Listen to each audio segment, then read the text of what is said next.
और मेरा garden monsoon के स्वागत के लिए एकदम से रेडी है।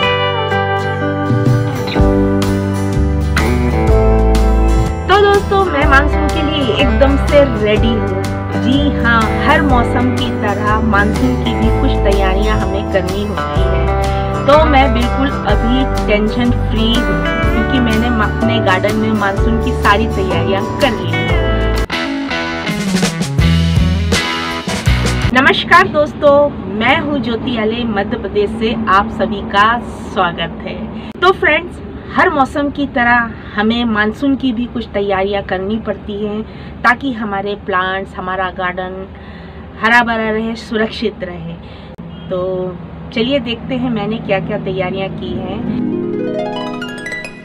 दोस्तों, छत का यह वो कोना है जहां मैं अपना कंपोस्टिंग का काम करती हूं। बाकी गार्डनिंग का सामान भी मैं यहीं पे रखती हूँ। यूँ कह सकते हैं कि ये मेरा स्टोर रूम है। तो दोस्तों, आप लोगों को शायद याद होगा कि मैंने कुछ महीनों पहले कंपोस्ट आप लोगों से शेयर किया था। एक था पत्तों की खाद और किचन वेस्ट से कंपोस्ट कैसे बनाया जाता है। तो ये वाला जो मेरा ग्रो बैग है, ये सूखे पत्तों की खाद वाला है। यूँ तो ये तैयार काफ़ी टाइम पहले हो चुके थे, बट कुछ समय से स्वास्थ्य सही नहीं चल रहा था और कुछ समय का अभाव भी कह सकते हैं, या फिर मेरा आलसपना भी मान सकते हैं कि इन्हें सहेज के अभी तक रख नहीं पाई हूँ। तो ये देखिए जी, बिल्कुल ये कंप्लीट रेडी हो चुकी है। ये देखिए बहुत बढ़िया से। और हाँ, जिन्होंने सूखे पत्तों की खाद कैसे बनाई जाती है वो नहीं देखी है तो वो वीडियो ज़रूर देखिएगा। मैं लिंक डिस्क्रिप्शन बॉक्स में दे दूंगी और आई बटन में भी दे दूंगी। तो ये देखिए जी, सूखे पत्तों वाला बोरा ये पूरा गल गया है इसका बोरा, देखिए। और ये मेरी खाद भी बहुत अच्छे से रेडी हो चुकी है। ये बहुत ही रिच कंपोस्ट बनती है दोस्तों और बहुत ही फ़ायदेमंद। ये देखिए, मेरा ये सूखे पत्तों वाला खाद पूरा रेडी हो गया है। अब इनको सहेज के रखने का टाइम आ चुका है। यदि अभी भी मैंने आलस किया ना तो सारी मेहनत में पानी फिर जाएगा, यानी कि बरसात के पानी में इसके सारे न्यूट्रिएंट्स बह जाएंगे और मेरी सारी मेहनत भी पानी में चली जाएगी। तो भाई इनको मैं इस तरह से छान के मोटे जो इनके पार्टिकल हैं उनको अलग कंपोस्टिंग में डाल दूँगी और जो तैयार कंपोस्ट को मैं सहेज के संभाल के रख लूँगी क्योंकि मेरी बड़ी मेहनत लगी है। और लीफ कंपोस्ट मार्केट में बहुत महंगा मिलता है। ये देखिए क्या शानदार खाद तैयार हुई है। तो मानसून से पहले करने वाले काम में सबसे इम्पोर्टेंट वर्क यही है। यदि आप लोग भी घर पर कंपोस्ट बनाते हैं तो उनको सहेज के रखने का अभी बिल्कुल राइट टाइम है। अदरवाइज़ बारिशों में सारा कंपोस्ट बेकार हो जाएगा, उसके सारे न्यूट्रिएंट्स बह जाएंगे और हमारी सारी मेहनत भी साथ में बह जाएगी। तो ये देखिए क्या शानदार खाद तैयार हुई है और मैं इन सबको इस कंटेनर में इकट्ठा करके रख लूँगी। एक्चुअली ये काम मुझे बहुत पहले कर लेना था, लेकिन गर्मियाँ इतनी तेज़ थी और मेरी छत पूरी खुली है और इतनी तेज़ धूप पड़ती है ना कि कोई भी काम किया ही नहीं जाता है। फुल मानसून आने से पहले मैंने ये सारा काम कर लिया है। वैसे तो अभी हमारे यहाँ एक तो बारिश हो चुकी है, लेकिन अभी अच्छी तरह से जो मानसून होता है ना, झमाझम वाला, मस्त वाला, वो अभी स्टार्ट नहीं हुआ है। तो ये काम मैंने सबसे पहले किया है। यहाँ मैंने दो प्रकार की कंपोस्ट तैयार की थी, एक तो सूखे पत्तों की और दूसरा किचन वेस्ट की बनाई थी मैंने। तो ये मैं दोनों ही इनको स्टोर कर रही हूँ और क्या ही बताऊँ, इतनी ज़बरदस्त खाद तैयार हुई है ना, मज़ा ही आ गया है।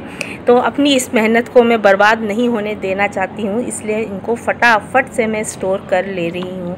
आप लोग भी ये काम ज़रूर से ज़रूर कर लें।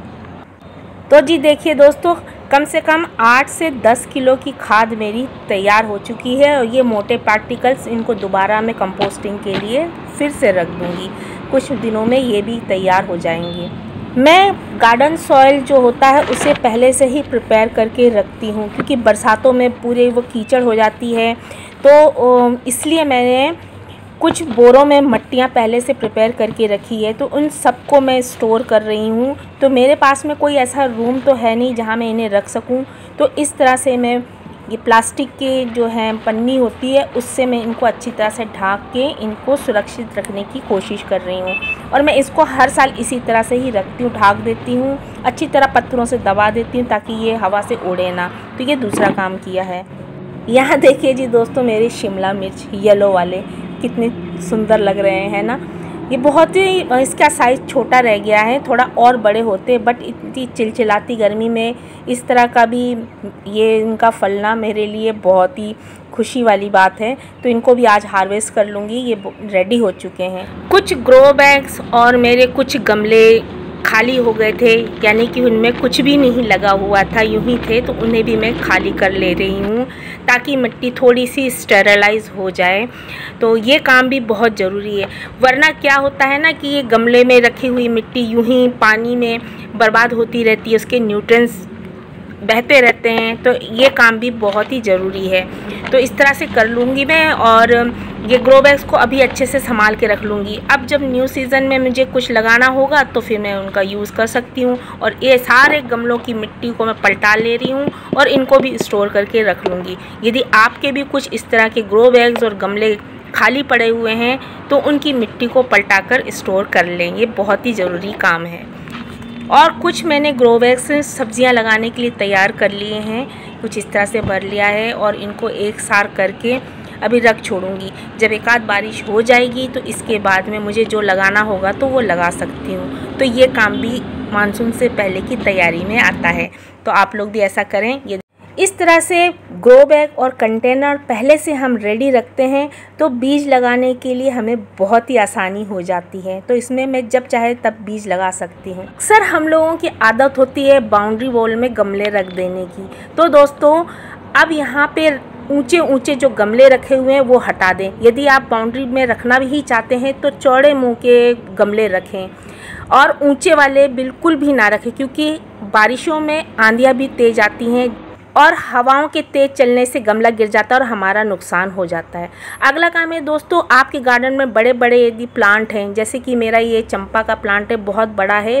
लास्ट ईयर ये तेज़ हवाओं से कई बार लुढ़का है, जिससे इसकी कई ब्रांचेस खराब हुई। तो आप लोग भी मेरी तरह ये काम कर सकते हैं। ये देखिए प्लास्टिक के डब्बे में लगा हुआ, तो मैंने क्या किया है, इसको टाइटली रस्सी से ऐसे लोहे से बांध दिया है। तो आप लोग भी अपने बड़े बड़े प्लांट्स को तेज़ हवाओं से बचाने के लिए इस तरह से सिक्योर कर सकते हैं। फ्रेंड्स, हमने गर्मियों में अपने प्लांट्स को बचाने के लिए बहुत सारी तैयारियां की थी, जैसे कि हमने ये बॉटम ट्रे लगाई थी। तो अब इनको हटाने का टाइम आ चुका है, तो आप अपने सारे बॉटम ट्रे को हटा दें, ये भी एक ज़रूरी काम है।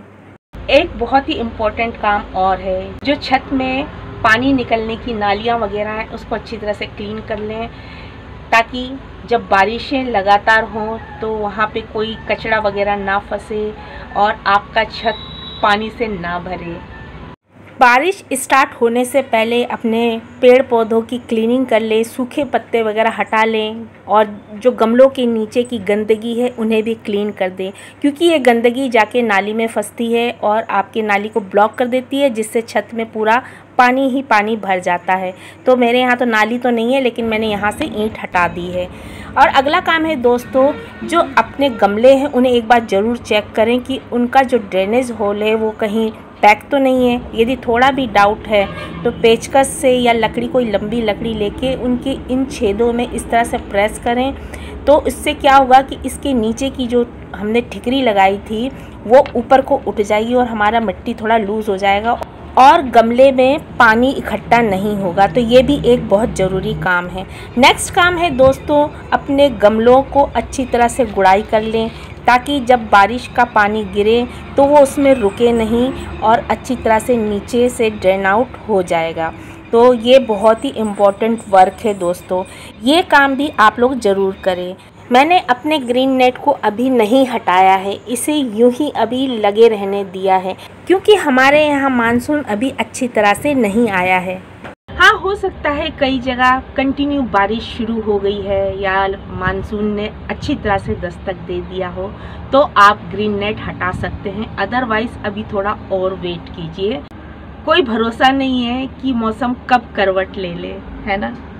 कुछ छोटे छोटे से कटिंग्स मैंने इस तरह के बॉटल्स में पोर्चुलाका के लगाए थे, तो आज इन्हें इधर अपने सीढ़ियों के पास वाले गार्डन में प्लेस कर रही हूँ।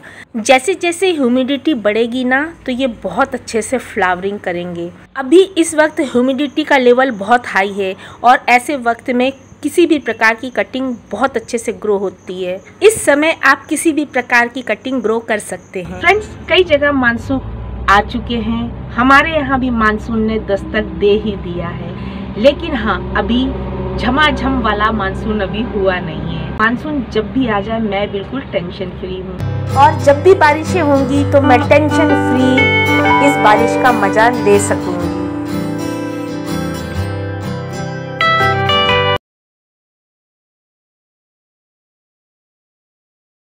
फ्रेंड्स, आप लोगों से एक बात और शेयर करनी थी। ये देखिए बाजरे की बाली कितना खूबसूरत लग रहा है, और मैंने फर्स्ट टाइम देखा है इसे।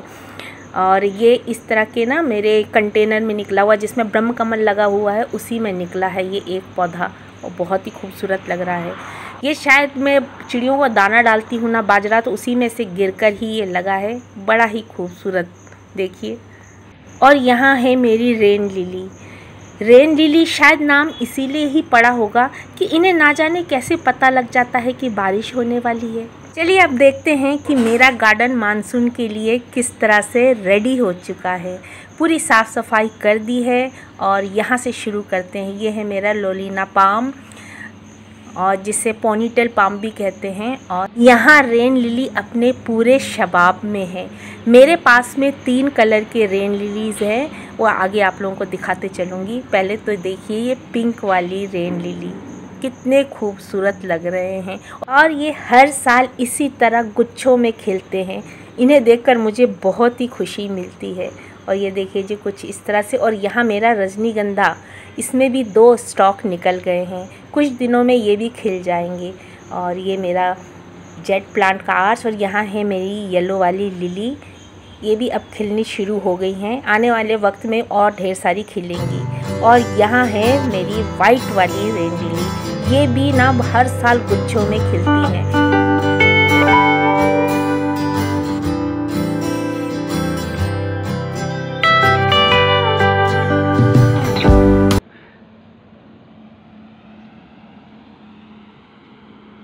अब मैं और मेरा गार्डन मानसून के स्वागत के लिए एकदम से रेडी है, और ये लग रहा है कुछ इस तरह से।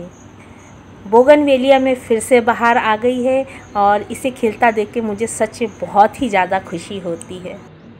तो जी दोस्तों, यही थी आज की छोटी सी वीडियो। आई होप आप लोगों को वीडियो पसंद आई होगी। यदि पसंद आई हो तो क्या करना है, आप लोग अच्छी तरह से जानते हैं। लाइक करें, शेयर करें, कमेंट करें, और जिन्होंने अभी तक फैमिली को ज्वाइन नहीं किया है तो सब्सक्राइब करके मेरी छोटी सी फैमिली का हिस्सा बन सकते हैं। तो आज के लिए इतना ही, मिलते हैं जल्द ही नेक्स्ट वीडियो में फिर किसी विषय के साथ।